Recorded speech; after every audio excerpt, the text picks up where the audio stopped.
In a mansion made of gold and cold marble, the loudest sound was the crushing silence of a broken family. Lucas was born into millions, but he lived in a world where no sound could ever reach his ears. His father, Ricardo, saw his son as a broken legacy, a problem that even all his money couldn't fix. But then came Helena. A simple maid with a secret that the world's most expensive doctors ignored. During a high-stakes gala, Lucas collapsed.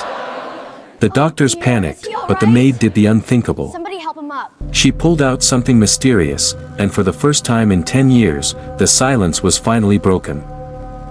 The golden cage of silence. The Vasconcelos mansion was a monument to success, a towering structure of glass and cold marble that overlooked the city like a silent king. Inside, everything was perfect. The air smelled of expensive lilies and polished wood, and every surface reflected the immense wealth of its owner, Ricardo Vasconcelos. But for those who lived within its walls, the mansion didn't feel like a home, it felt like a museum where the most valuable exhibit was a young boy's silence. Lucas, Ricardo's 10-year-old son, was born into a world of absolute quiet. To the rest of the world, Ricardo was a titan of industry, a man who could buy anything. But to his son, Ricardo was a distant shadow, a man who looked at his child not with love, but with a profound sense of disappointment. Ricardo saw Lucas's deafness as a flaw in his own legacy, a broken part of an otherwise perfect life. He had spent millions on the world's best doctors, but when they failed to provide a cure, he simply stopped trying to communicate, leaving the boy to drift in a sea of isolation. The atmosphere in the house was governed by strict rules. The servants were instructed to move like ghosts, never making a sound that might disturb the master's focus.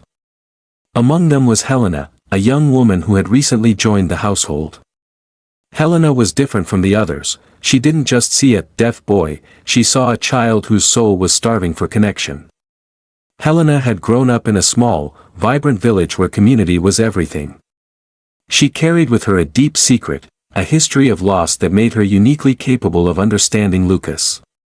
Her younger brother, Tiago, had also lived in silence, and Helena had spent her youth learning the hidden languages of the heart. When she looked at Lucas, she didn't see a disability, she saw a reflection of the brother she had lost. She watched from the shadows as Ricardo would walk past his son without a glance, his heart hardened by a pride that refused to accept anything less than genetic perfection. The tension began to peak during the preparations for the city's most prestigious charity gala, an event Ricardo was hosting to cement his status as a philanthropist. He wanted Lucas to be present, but only as a silent prop, a well-dressed figure to evoke pity and admiration for the long-suffering father. Ricardo gave strict orders. Lucas was to be kept in his room, away from the guests, until the precise moment he was needed for the cameras. He treated his son like a piece of furniture that needed to be dusted and placed in the right light.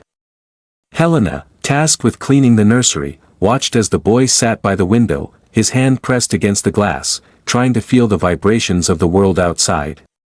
It was a heartbreaking sight, a child of a millionaire who was the poorest person in the room because he lacked the one thing money couldn't buy, the feeling of being truly heard. One afternoon, the conflict boiled over. Ricardo entered the nursery to find Helena sitting on the floor with Lucas. They weren't cleaning, they were talking through a series of rhythmic taps on a wooden table. Helena was showing him how to hear the rhythm of a heartbeat through the vibration of the wood. Ricardo's face contorted with rage. To him, this was a violation of the hierarchy. "What do you think you're doing?" he barked, his voice echoing off the vaulted ceilings.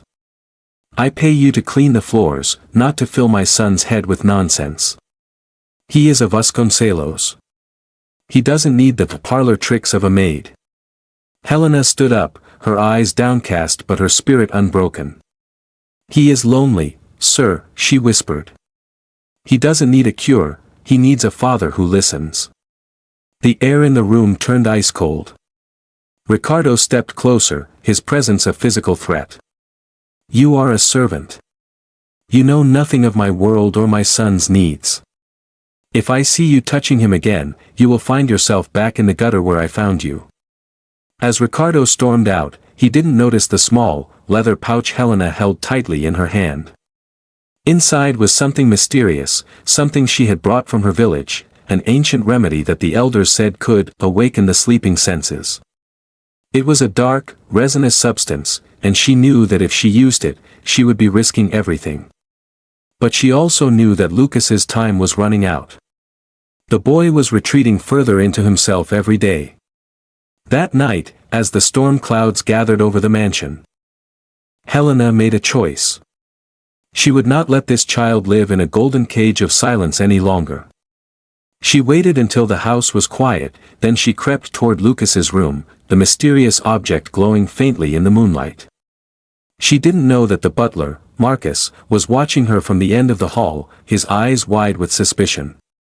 The stage was set for a confrontation that would change the Vasconcelos family forever, proving that the most powerful miracles often come from the people we choose to ignore. The moon hung like a cold, silver coin over the Vasconcelos mansion, casting long, skeletal shadows across the manicured gardens.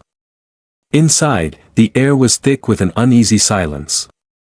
Helena sat in her small, cramped servants' quarters, her heart hammering against her ribs like a trapped bird. On the wooden crate she used as a nightstand sat the small leather pouch. Inside was the pulse stone, a rare, organic resin harvested from the deep wetlands of her ancestors, known to vibrate at a frequency that mimicked the human nervous system. To a man like Ricardo, it was nothing more than dirt and superstition, but to Helena, it was a bridge to a world Lucas had never known. She knew that every minute she stayed in this house, she was walking on a tightrope. Ricardo had already threatened to throw her into the street, but she couldn't leave Lucas behind. Not now. Not when she saw the spark of recognition in his eyes when she hummed against the wood. She was no longer just a maid, she was a guardian of a silent soul that everyone else had given up on. The next morning, the mansion was abuzz with the arrival of Dr. Sterling, a world-renowned audiologist whose fees for a single consultation could feed Helena's village for a year. He arrived in a flurry of expensive leather briefcases and clinical arrogance. Ricardo followed him like a loyal soldier, desperate for a miracle that came with a medical degree. They entered the nursery where Lucas was sitting, his eyes fixed on a butterfly outside the window. Dr. Sterling didn't even say hello to the boy, he began shouting technical terms at Ricardo, treating Lucas like a specimen under a microscope. "The neural pathways are dead, Ricardo," Sterling said, his voice dripping with a cold, academic certainty. "No amount of surgery can fix what nature has denied. You must accept that your son is a silent void." Helena, who was folding linens in the corner, felt a surge of protective rage. She stepped forward, her voice trembling but clear. "Maybe he isn't a void, sir. Maybe he's just waiting for a language that doesn't involve a needle." The room went deathly still. Dr. Sterling turned, looking at Helena as if she were a smudge of grease on his expensive suit. "And who is this?" he asked, a sneer curling his lip. "A domestic worker offering medical advice? This is the problem with these people, they think folk tales can replace decades of science." Ricardo's face turned a dangerous shade of crimson. "Helena, I told you to be silent. Apologize to Dr. Sterling immediately and get out."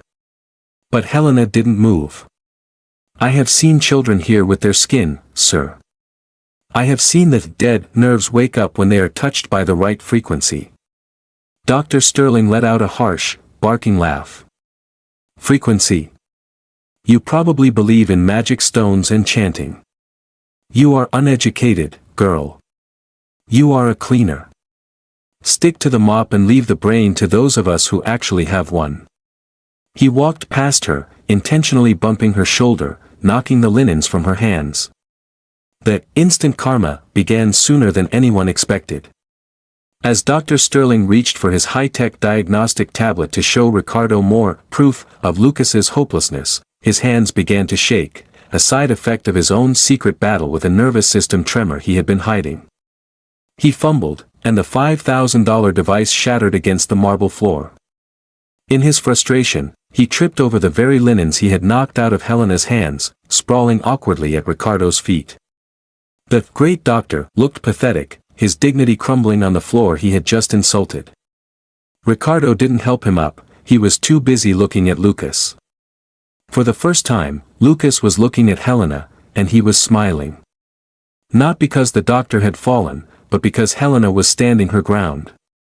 It was a moment of profound realization for the boy. Someone was finally fighting for him. That night, after the expert had left in a fit of embarrassment and broken glass, Helena crept back into the nursery. She knew she had hours, maybe only minutes, before Ricardo officially terminated her employment. She took out the pulse stone and the dark, aromatic resin.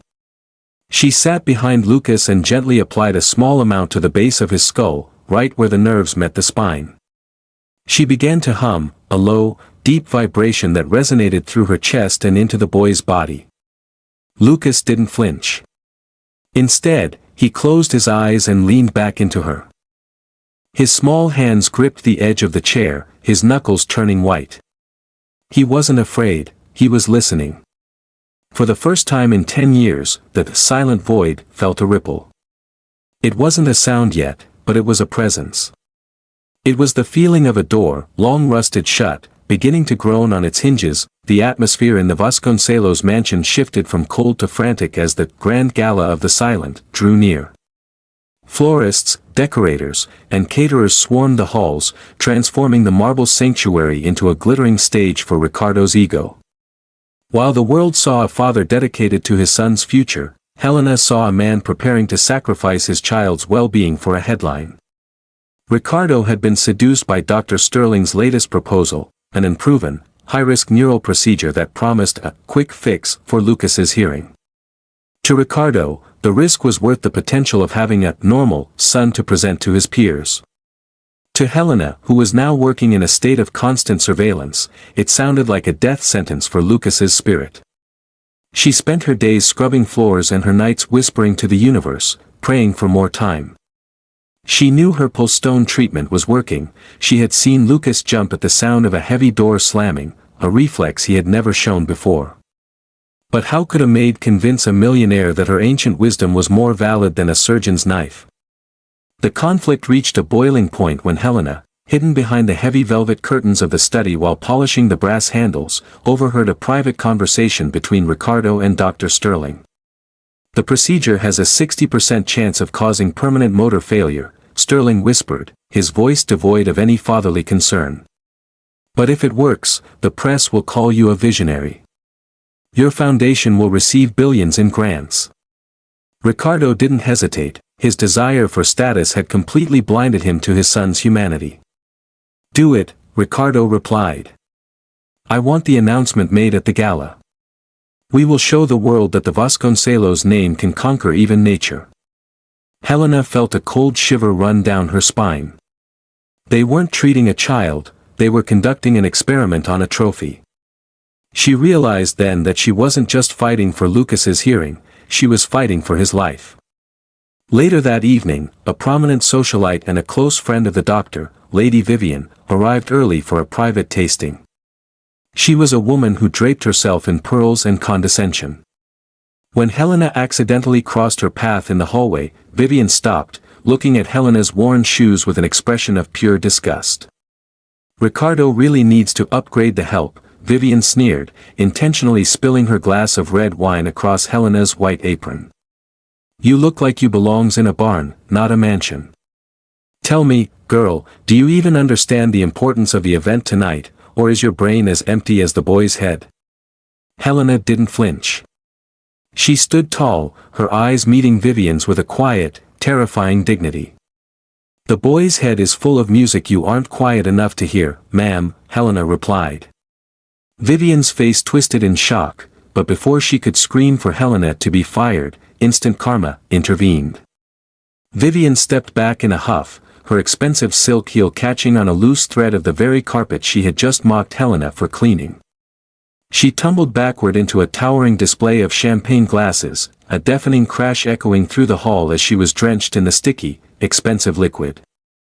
Ricardo rushed into the hall, seeing the chaos. Vivian pointed a shaking finger at Helena, shrieking about insubordination and assault. But for the first time, Ricardo didn't look at the maid with anger. He looked at Lucas, who had wandered to the top of the stairs. The boy wasn't looking at the broken glass or the screaming woman. He was looking at Helena, his hands moving in the secret rhythm she had taught him, a sign for strength. Ricardo saw the bond between them, a connection so deep it transcended the noise of the room. He felt a flicker of doubt, a tiny crack in his armor of pride. He ordered the staff to clean the mess and sent Vivian to a guest room to change, but he didn't fire Helena. Not yet. He told himself it was because he didn't want a scene before the gala, but deep down, he was starting to realize that the maid knew something about his son that his millions never would. Helena knew her time was short. She had one night left to prove the miracle before the doctor's scalpel ended the silence forever. The night of the Vasconcelos gala arrived like a tidal wave of opulence, threatening to drown the very boy it was meant to celebrate. Thousands of flickering candles reflected in the polished marble, and the air was heavy with the scent of expensive perfumes and the ego of the city's elite. Ricardo stood at the head of the grand staircase, his hand gripping Lucas's shoulder with a strength that was more about control than comfort. Lucas, dressed in a stiff, miniature tuxedo, looked like a porcelain doll, beautiful, expensive, and fragile. He could feel the floor vibrating with the heavy thrum of the live orchestra, but without the context of sound, it felt like a physical assault on his body.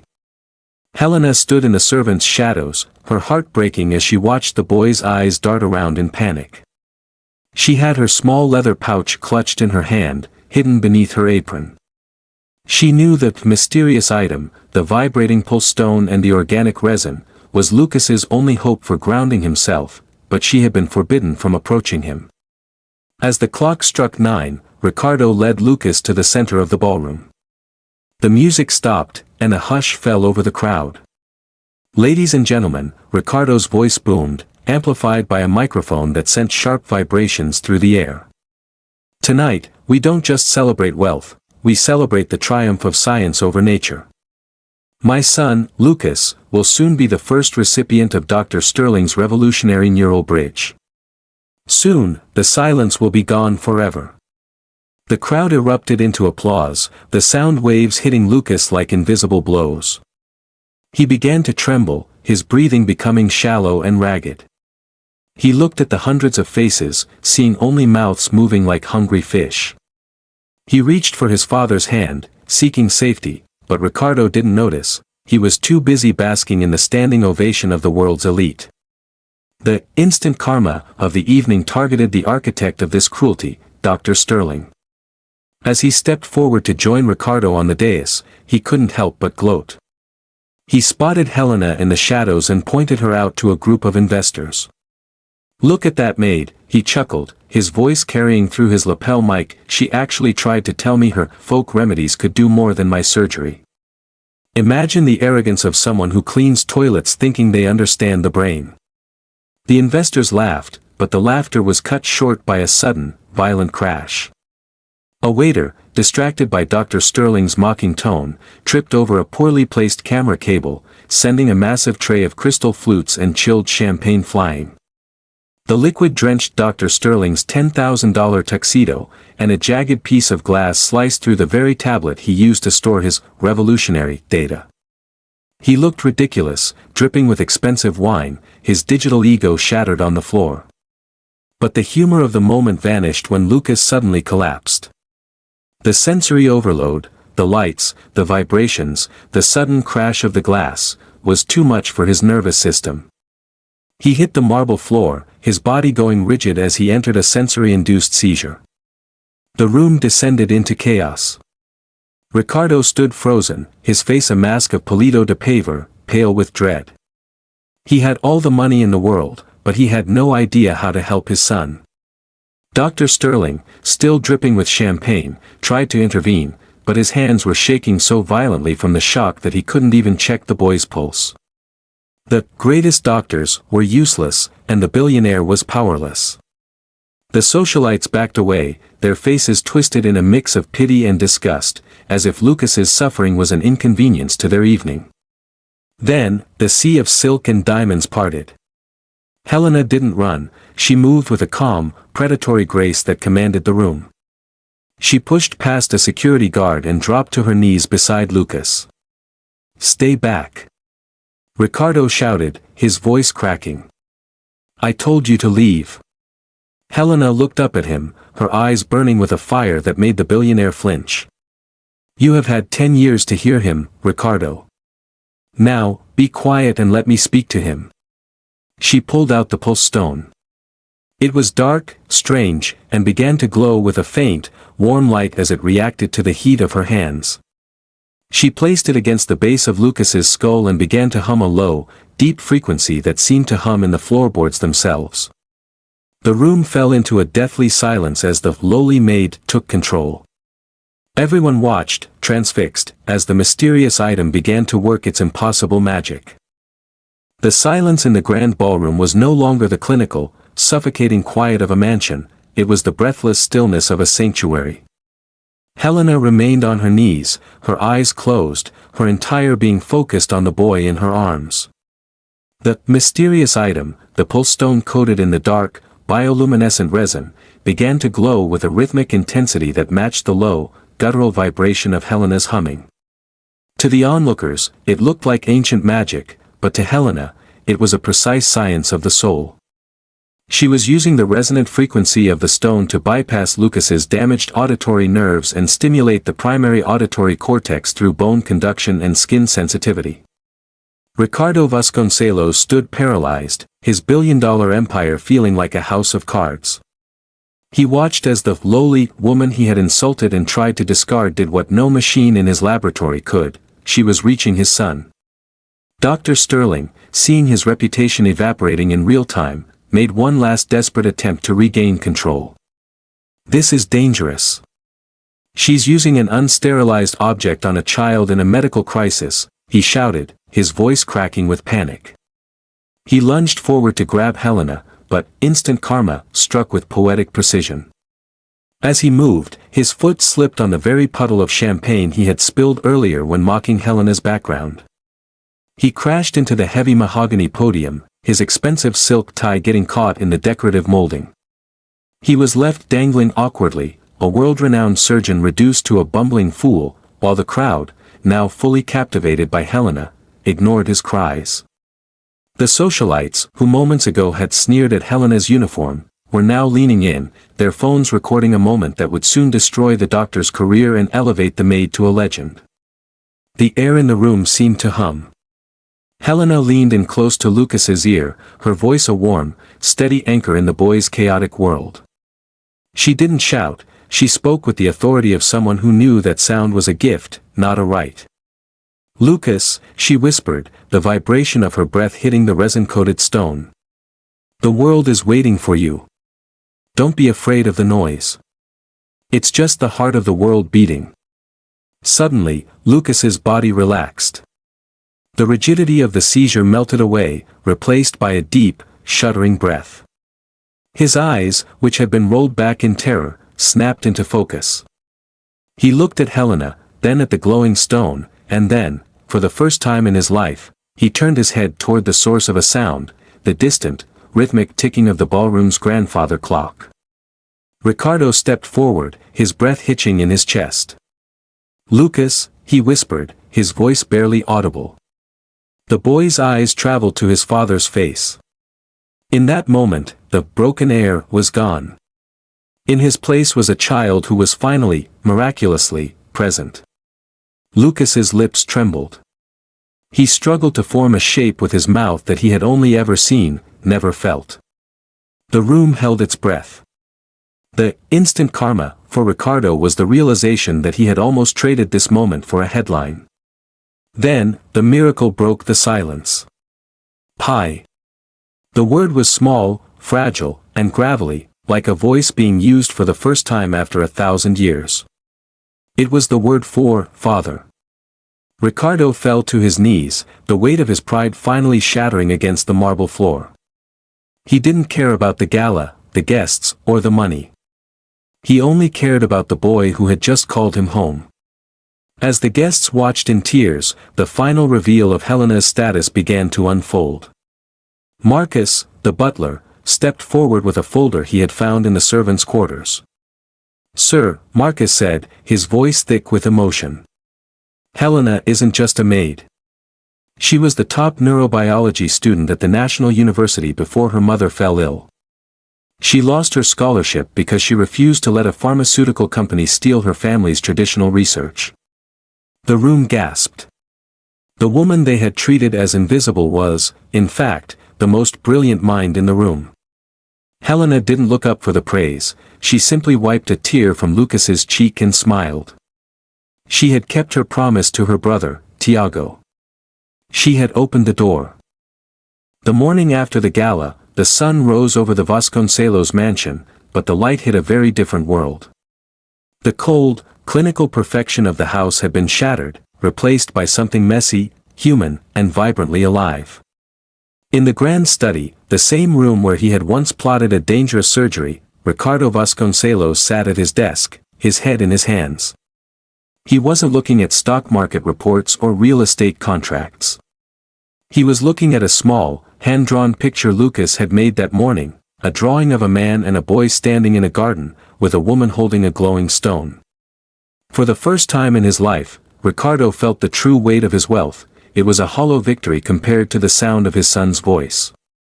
The instant karma for his years of pride was the crushing realization of how much he had almost lost by trying to fix something that was never broken, only unheard. He realized that while he was busy trying to buy a miracle, he had been walking past one every day in the form of a maid with a broom. The professional downfall of Dr. Sterling was swift and absolute. The videos recorded by the gala guests had gone viral within hours, showing the world-renowned surgeon mocking a traditional healer while his own incompetence led to a child's collapse. By noon, the medical board had suspended his license pending an investigation into his unproven neural bridge procedure. The pharmaceutical companies that once funded his research pulled their support, fearing the public relations nightmare. Sterling was seen leaving his office in a crumpled suit, the same one stained with the champagne he had spilled while insulting Helena. He had gone from the pinnacle of medical society to a social pariah in a single night. His arrogance had been his undoing, proving that status is a fragile mask that can be ripped away by a single moment of truth. Helena stood in the center of the ballroom, no longer wearing the white apron of a maid. She wore a simple, elegant dress, but her presence filled the room more than any diamond ever could. Ricardo approached her, not with the stride of a master, but with the humility of a man who had finally been humbled. "I was wrong," he said, his voice thick with emotion. "I thought I could buy my son's future, but you gave him his life. You are not a maid, Helena. You are a visionary." He handed her a legal document, a charter for the Tiago and Lucas Foundation for Sensory Harmony. He wasn't just giving her a job, he was giving her the resources to bring her research to the world.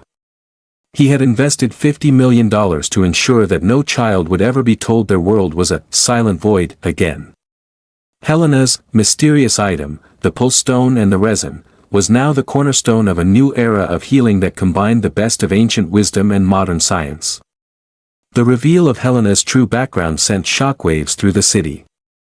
The uneducated domestic worker was revealed to be a brilliant scholar who had sacrificed her career to save her mother. This revelation was the ultimate slap in the face to the socialites who had mocked her. Lady Vivian, the woman who had spilled wine on Helena's apron, found herself socially blacklisted when Ricardo publicly announced that she was no longer welcome at any of his events. The social justice was poetic. Those who had judged Helena by her uniform were now judged by their character, and they were found wanting. Helena didn't gloat, she simply moved her mother into a beautiful cottage on the estate, ensuring she had the best care for the rest of her days. The most beautiful change, however, was in Lucas. A year after the miracle, the boy was no longer a ghost in his own home. He could hear with the help of specialized aids developed by Helena, but he still preferred the language of vibration they shared. The garden was no longer a place of quiet observation, it was a place of noise. Lucas would run across the gravel, laughing at the crunching sound, or sit by the fountain, feeling the rhythm of the water. He was a boy who knew the world had a heartbeat. One afternoon, as Ricardo watched his son and Helena planting a tree together, Lucas turned toward his father. He didn't use sign language. He didn't wait for a prompt. He simply pointed at a bird and said, "Here, Papa. Music. Ricardo wept, not out of sadness, but out of a profound gratitude for the woman who had taught him how to listen. The story of the millionaire's son and the maid became a legend, a reminder that the most powerful people are often the ones we choose not to see. It taught a city of stone and glass that respect is a currency more valuable than gold, and that humility is the only path to a true miracle. As the camera would pan out over the mansion, the final message would appear on the screen, resonating with every viewer who had ever felt underestimated. Never judge a book by its cover, for the most beautiful stories are often hidden in the pages the world refuses to read. The silence was finally gone, replaced by a symphony of respect, love, and a justice that was served with a kindness that changed everything.